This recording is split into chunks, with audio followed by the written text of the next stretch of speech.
What's happening, my epic people? Welcome back to the channel, and you're joining me today on the Harley Davidson Sportster S. Now this one to me is a little bit of a Marmite sort of motorcycle. It's like, yeah, it looks kind of cool, looks a bit funky, but it doesn't quite know what it is, and I don't quite know what it is. Is it like your classic Harley where you're sort of laid up, legs forward? It's got a little bit of that, and the engine has got quite a bit of poke, you know, almost a bit sports bike-esque, and the handlebars, well, they're quite far forward, so you're almost sort of bent up a little bit like you're on a sport bike. And those cans, a little bit loud, but not in the way that you'd think of as in noise, as in visually they're loud. Yeah, but we'll get more into that as we get on the bike. So 121 horsepower, 125 newton meters of torque, which if you ever ride one, it's got all the poke. It really does sort of make it lift off. You got adjustable suspension, ample mirrors, a TFT dash, I think it's 4-inch, and you can control all of that by, you know, gadget, whiz wheel and things like that, and it's pretty cool. It's, you know, really colourful. Cruise control, heated grip, you know, you got all your music and everything all through the TFT, so you link up your phone and this and the other. You know, you got 3 modes. You got sport, rain and road. I'll leave it in sport. Fat old chunky tyres, I'll put the sizes up on the screen now, but obviously the elephant in the room being the fat chunky tyre at the front, which you'd think when you're trying to dip into the bends and this and the other, it won't want to work with you on it, but it does. It does the job just fine. Belt driven, as in pretty much most or all Harleys. I'm still learning, guys, bear with me. Brembo brakes, plenty of stopping power, even if it is only on a single floating disc. Does the job just fine. Alright, that's enough of a walk around. Let's get on the road.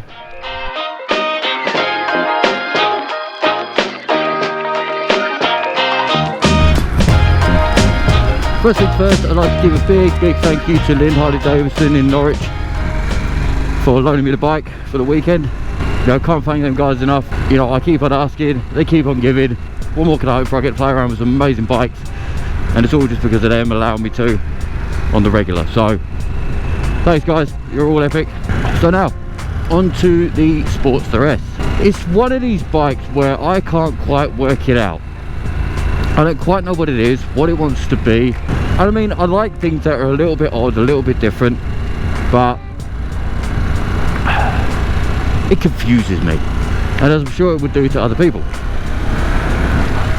Is it a sport bike made by Harley Davidson, or is it a Harley impersonating a sport bike? No, I don't think so.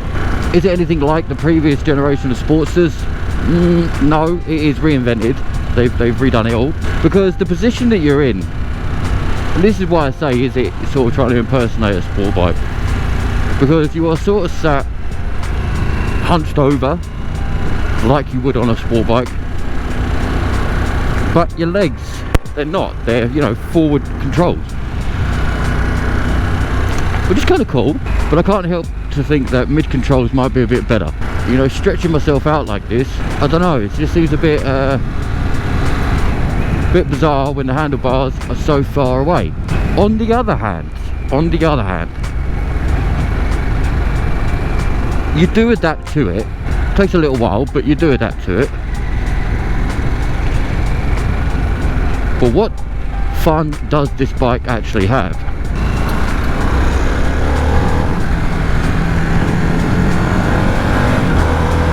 Woo! So yeah, the power is pretty incredible, and this is not the right road for it right now. It's a bit damp, you know, and you can't really wring its neck when it's this damp. What about the handling? It handles just adequately, you know, like any other bike. You know, you give it a little counter steer, and there are some moments where I felt like I almost had to push it a little bit more just to get it to dip in, but once it's dipped in, it does work. It handles like a dream, more than what you'd expect from that very chunky tyre at the front. Elephant in the room, there's not really much in the way of wind protection, but realistically this isn't going to be your winter ride. And I'm not exactly doing it to great testament right now and riding out and about in weather like this, but I take the opportunities where I can. If this is the weekend that I can have it, then I'm gonna take it. On to the next thing. Suspension. It is adjustable, but I'll have to admit that the seat feels like I'm sitting a bit like I'm on a plank of wood, and I don't really know if that rear shock is doing much in the way of comfort for me. I think where the suspension is so stiff, it is helping you get it around the bends quick enough and not feel so much like a barge, because it's quite a long bike for what it is. That third gear though, oh, that's the sweet spot. That is very, very addictive. Put it into sport mode and you'll know exactly what I mean. When I was riding at home last night, and I don't know if it's just where I'm not used to, you know, forward facing controls that much, but my foot, my right foot in fact, was actually slipping off the peg. Where, you know, I was going up to 47, I just got up to the national speeds, and yeah, it was like the wind was just pushing it off, like whoa, whoa. But I certainly didn't expect that to happen. I tell you what though guys, that is a lovely looking TFT dash. Look at that, very, very colourful. Now I suppose there's one thing I've got to mention, and I'm gonna only guess and say this is because of the Euro 5 emissions. You know, the exhaust being as restrictive as it is, as you're going to find with every bike now. So you're going to hear this a lot from a lot of people doing reviews. Oh, there's that suspension working again. And it's almost like when you give it some beans, there's almost like a bit of a delay. It's like you open up, it goes and then and I'm going to put it down to obviously the fueling for Euro 5 emissions. So, and this is what I was talking about with some of the guys over at Harley yesterday, was it doesn't seem to be too many full systems of this yet, but I think there are some out there. So I reckon open it up, you know, get a decent stage 1 or stage 2 if they do it for these. I don't know what they do for these yet guys, so I'm going to do my research on it anyway. And open it up a bit more, get a decent tune on it, and I think that this thing will show you how much of a monster it really can be, because even as stock, and I mean these are not the best roads to prove it to on, but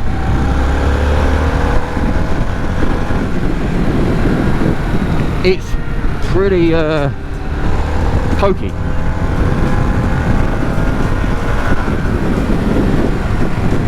And I'm only giving it about quarter of a twist of the throttle. It's a lot of fun. Is it for me? It's not what I want out of a Harley. I would definitely want more comfort than this. But if I was to have a Harley, I'd want mine to look like a Harley, you know? You know, decent sized bars, a bit closer to you, so you can sit back a bit more. And I'll admit, this engine, as good as it is and as torquey as it isn't for me either. If I'm going to get a Harley, I want it to sound like a Harley, look like a Harley, and ride like one. But if you are coming from a sport bike background and you are wondering what Harley would be for me, and you don't mind that curved back, I reckon this will be the one for you. It's got plenty of power, and to be honest, on the roads, you all know the most fun that you have on the roads is between 0 to 60 and the poke of torque that you can get. That's the most fun you get.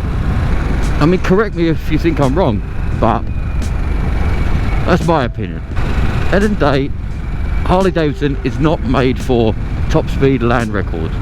It's made for great acceleration, and that is where you get the most fun.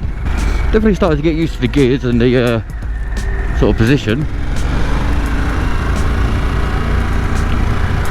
But my god, my back, I do feel like I'm on like an R6 or something.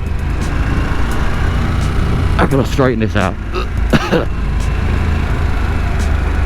But yeah, overall, what a fun bike. It flicks and twists just how you want it to, and you know, you got all the rider aids, you got everything you need,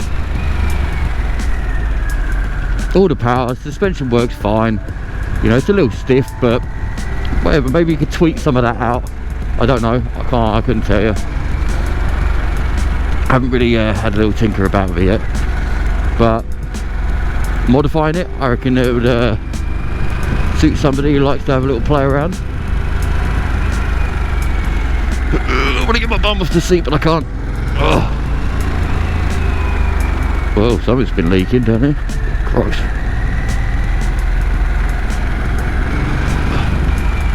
I suppose that's going to be on the main road now.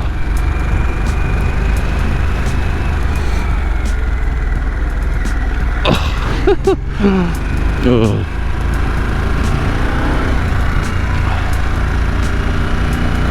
There you go, look at all that. For any of my less experienced riders that don't know, if you see all them little blobs on the road, they look like little rainbows. Yeah, that's fuel and oil. So don't ride over that, be very careful. If you do end up riding over it, don't try anything silly like, you know, yanking back on the throttle or whatever. Here we go.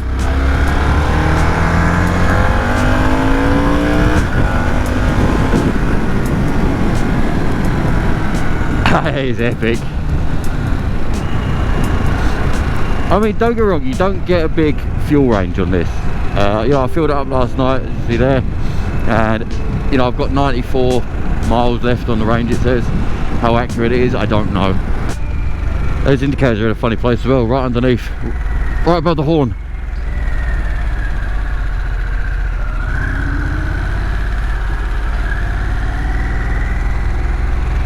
So last night when I was leaving work on it, I was trying to work the indicators out and I accidentally pressed the horn at somebody when I was actually just trying to cancel my indicator. Alright then my dudes, so I've gone over the bike with a first glance, and I hope, you know, there's enough information here for you to sort of either make your mind up enough to either go test ride one, maybe even buy one if you feel that's enough. You know, like any bike, you've got pros and cons, but it is a fun bike. It is fun, and I think if you're a bit more of a fair weather rider, I think this could be a very, very enjoyable machine for you. I rather like it, but personally I wouldn't buy it for myself, only because what I want out of a Harley wouldn't be this. Like I've already explained, you know, I also do a bit of touring throughout the summer. I put a lot of miles on, so I don't want to have to, you know, fill up all the time. I would want panniers and bags, a bit more defense against the wind. And unfortunately it just doesn't quite do it for me. On the other hand, that performance is brilliant. That is a lot of fun. So anyway, my guys and girls, if you enjoyed it, hit that like and subscribe, do your thing, drop me a comment, let me know your opinion. If you've tried one, have one, thinking about getting one, let me know in the comments below. I do want to hear it. And if you're looking to go and test ride one, or if you're really interested in buying one because you've already made up your mind, do hit up Lynn Harley Davidson in Norwich. Some great dudes over there. Pop in to see Baz, he's an awesome guy, one with a quiff, and they will look after you for sure. Alright my dudes, peace out, catch you in the next one.